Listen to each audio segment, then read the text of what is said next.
मोदी जी जब से प्रधानमंत्री बने हैं,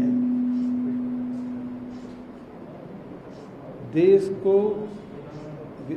के विभिन्न वर्ग के लोगों को झटके पे झटके दे रहे हैं। पहला झटका नोटबंदी का था। काला धन तो वापस आया नहीं, बहुत सारे बैंक बंद हो गए। फिर दूसरा झटका जीएसटी का था। दूसरी आज़ादी के रूप में उसे प्रस्तुत किया गया, लेकिन बहुत से कारोबारी दिवालिया हो गए। तीसरा, लॉकडाउन अचानक घोषित किए, करोड़ों लोग बेरोजगार हो गए और पैदल अपने घर जाने के लिए बाध्य हुए। अभी फिर से एक झटका उन्होंने दिया है, जो एक काले कानून के रूप में हमारे सामने है। इसके पहले आपने देखा कि एयरपोर्ट नीलाम कर दिए गए, रेलवे स्टेशन नीलाम कर दिए गए, और अब बारी किसानों के जमीन पर है। पहला कानून उन्होंने कृषि उपज व्यापार वाणिज्य संवर्धन और सरलीकरण विधेयक 2020, इसमें उन्होंने कहा एक राष्ट्र एक व्यापार।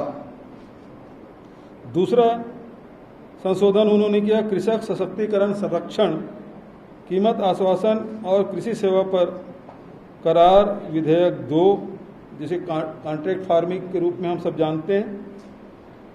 तीसरा आवश्यक वस्तु अधिनियम में संशोधन किया गया। एक राष्ट्र एक व्यापार, हमने देखा कि 1 नेशन 1 टैक्स नारा दिया, लेकिन जीएसटी में हुआ क्या?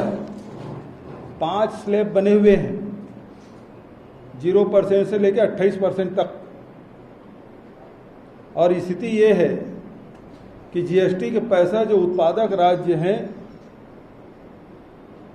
उन राज्यों को 5 वर्ष तक के राशि है उसे देने की बात उन्होंने कही थी, लेकिन इस वर्ष अप्रैल से लेकर आज तारीख तक जीएसटी का अंतर का राशि नहीं मिला है। मेरे छत्तीसगढ़ में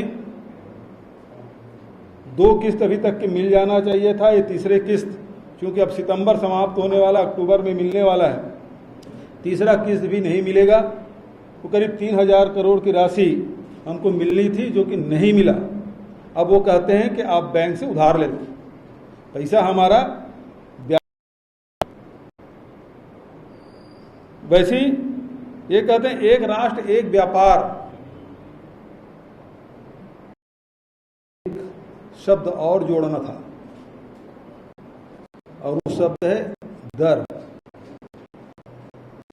एक राष्ट्र है, व्यापार है, एक ही कीमत होना चाहिए, एक ही दर होना चाहिए, जो कि उन्होंने नहीं किया। इससे किसानों को नुकसान होगा। मंडी आप समाप्त करेंगे। अलग अलग राज्यों में मंडी के अलग अलग कानून बने हुए हैं, जो केंद्र सरकार निर्देश करती है और राज्य सरकार उसे पालन करते हुए अपने नियम में संशोधन करती है। जबकि कृषि राज्य का विषय है, इसके बावजूद भी केंद्र सरकार ने राज्यों से कोई परामर्श नहीं किया, न ही किसान संगठनों से परामर्श किया, और सीधा सीधा कानून बना दिया। और इससे नुकसान यह होगा कि मंडियों में, मंडी की अपनी व्यवस्था होती थी, मंडी में वही लोग बोली लगा सकते थे जो मंडी लाइसेंस लेते थे। भुगतान 1 दिन से 5 दिन के भीतर में कर दिया जाता था, और यदि कोई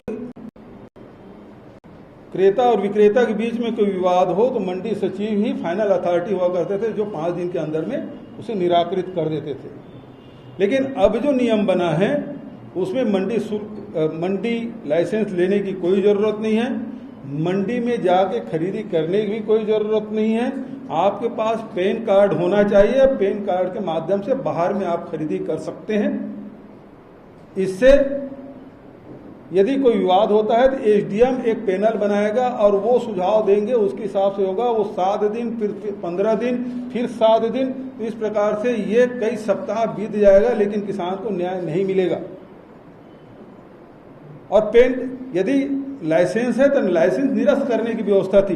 5 दिन में यदि पेमेंट नहीं करता तो 5वें दिन उसका निरस्त हो जाता था हमारे छत्तीसगढ़ में। लेकिन अब पैन कार्ड में आप क्या निरस्त करेंगे? और बाहर में यदि खरीदी बिक्री हुई है तो फिर उसके पकड़ क्या है? यदि किसान ने धान बेचा, गेहूं बेचा, कोई सामान बेचा, तो उसके पास आधार क्या है कि उन्होंने बेचा है और इतना सामान दिया है। मंडी में तो ये मंडी एक्ट के माध्यम से ये प्रधानित होता था कि हाँ ये किसान है, इतने एकड़ जमीन है, इतना धान या गेहूं लाया है, और वो खरीदार खरीदता था तो वो पूरा प्रमाणित रहता था। लेकिन अब बाहर मंडी के बाहर में खरीदी होगी, पैन कार्ड के माध्यम से खरीदी होगी, तो आप कैसे उससे जस्टिफाई करेंगे कि इतना अनाज उन्होंने बेचा या उन्होंने खरीदा, पैसा दिया नहीं दिया, और उसका निराकरण कैसे होगा? तो इसका मतलब ये है कि मंडी को आप समाप्त करना चाहते हैं। और मंडी यदि समाप्त होगा तो मंडी में कार्यरत कर्मचारी, जो जिन प्रदेशों में मंडी की व्यवस्था है, जिसमें हजारों मंडी कर्मचारी हैं, अधिकारी हैं, उनके पास कोई काम नहीं रहेगा। सारा इंफ्रास्ट्रक्चर जो बना हुआ है, जो पिछले 6-7 दशक से जो मंडी का स्ट्रक्चर तैयार किए हैं, अब वो स्ट्रक्चर समाप्त हो जाएगा।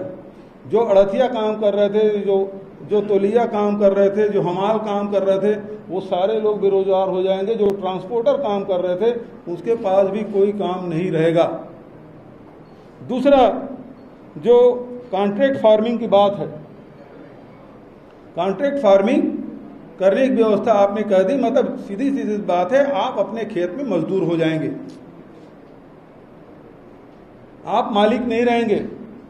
कॉन्ट्रैक्ट करने के बाद यदि सरकार इसमें यह कह देते कि जो एमएसपी तय है उससे नीचे कोई एग्रीमेंट नहीं होगा, तो निश्चित रूप से किसानों को लाभ हो सकता था। लेकिन भोले भाले किसानों को, जो हमारे छत्तीसगढ़ नहीं हिंदुस्तान में आधे से अधिक किसान सीमांत कृषक हैं या लघु कृषक हैं, ऐसी स्थिति में वो जो मंडी तक नहीं आ सकते, उनको कहते हैं कि आप कॉन्ट्रैक्ट फार्मिंग करेंगे, उसको वो एक उससे तय होगा, वो चाहे रेट दे न दे। आप देखेंगे जिस प्रकार से अभी फसल बीमा निजी कंपनियों के हाथ में दिया गया,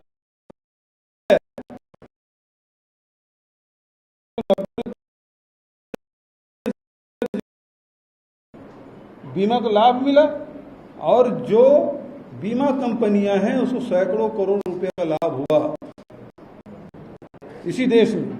तो ये कॉन्ट्रैक्ट फार्मिंग भी उसी प्रकार से, जैसे बीमा किसानों के लिए हानिकारक रहा और निजी कंपनियों के लिए लाभदायक रहा, उसी प्रकार से कॉन्ट्रैक्ट फार्मिंग भी किसानों के लिए हानिकारक, और जो कॉन्ट्रैक्ट करेगा, कॉन्ट्रैक्ट फार्मिंग करवाएगा, उसको मुफ्त में ज़मीन मिल जाएगी, मुफ्त में मजदूर मिलेंगे।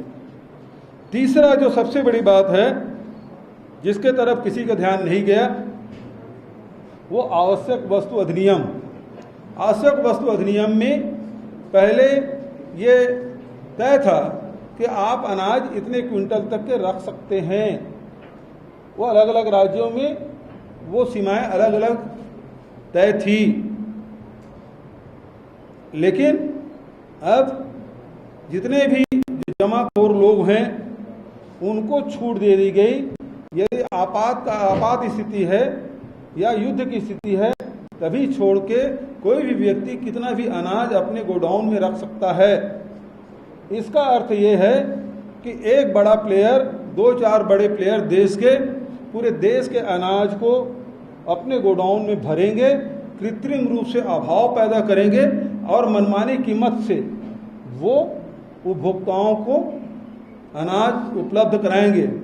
आपने देखा है इसके पहले प्याज की स्थिति क्या थी, इसके पहले दाल की स्थिति क्या थी, अरहर दाल कितना मिला, किस दर पे मिला, ये सब आप सबको जानकारी है।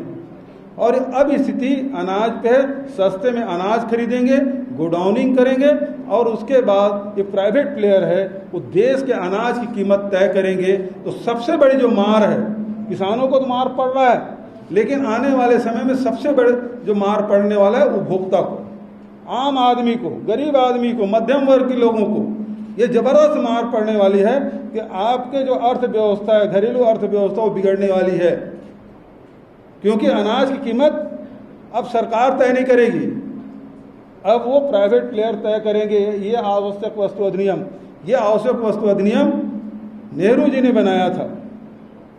सहकारिता पे भी चोट किया गया है, जो सरदार पटेल ने शुरुआत की सहकारिता आंदोलन, उस पर चोट कर गया। अब बैंकों में जितने भी सहकारी बैंक हैं उसमें भी निजी हाथों में चला जाएगा, उसकी भागीदारी रहेगी।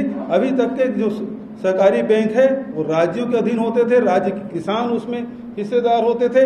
अब जो बैंक है वो निजी हाथों में उसकी भागीदारी रहेगी, गवर्निंग बॉडी उनकी होगी, उनके हिसाब से संचालित होगा कि किसानों को कितना लोन देना है या नहीं देना है, कब देना है, कितना देना है, ये सारे तय करने के काम निजी लोगों के हाथ में, मतलब पूरा कृषि है, वो एग्रीकल्चर सेक्टर है, वो पूरा निजी हाथों में देने की षड्यंत्र इस सरकार के द्वारा किया गया है।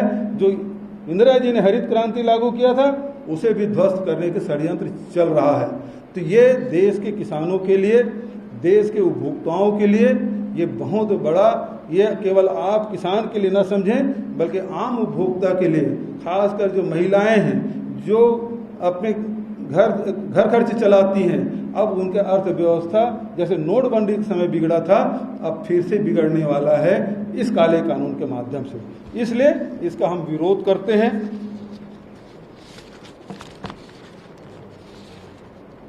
साथ ही कांग्रेस पार्टी यह मांग करती है कि हम राष्ट्रपति से मांग करते हैं कि इस काले कानून पर हस्ताक्षर न करें और संसद को वापस भेजें। दूसरा, कांग्रेस किसानों और किसान संगठनों के साथ है और मांग करती है कि तीनों काले कानून को मोदी सरकार तुरंत वापस ले। तीसरा, राज्यसभा में सांसदों के अपमान और नियम कानून के धज्जियां उड़ाने के लिए भाजपा देश से माफी मांगे। नमस्कार, मैं हूं मानक गुप्ता। अगर आपको हमारा ये वीडियो पसंद आया हो तो इसे लाइक और शेयर जरूर करें और हाँ, हमें सब्सक्राइब और फॉलो करना ना भूलें ताकि आप देश और दुनिया की कोई खबर मिस ना करें। चाहे कोई ब्रेकिंग न्यूज हो या कोरोना वायरस से जुड़ी कोई भी अपडेट, पॉलिटिक्स हो या आपकी जेब से जुड़ी कोई खबर, इलेक्शन की कोई न्यूज हो, कोई कंट्रोवर्सी हो या फिर कोई वायरल वीडियो, सब कुछ मिलेगा न्यूज़ 24 पर। तो जुड़े रहिए हमारे साथ और देखते रहिए न्यूज़ 24।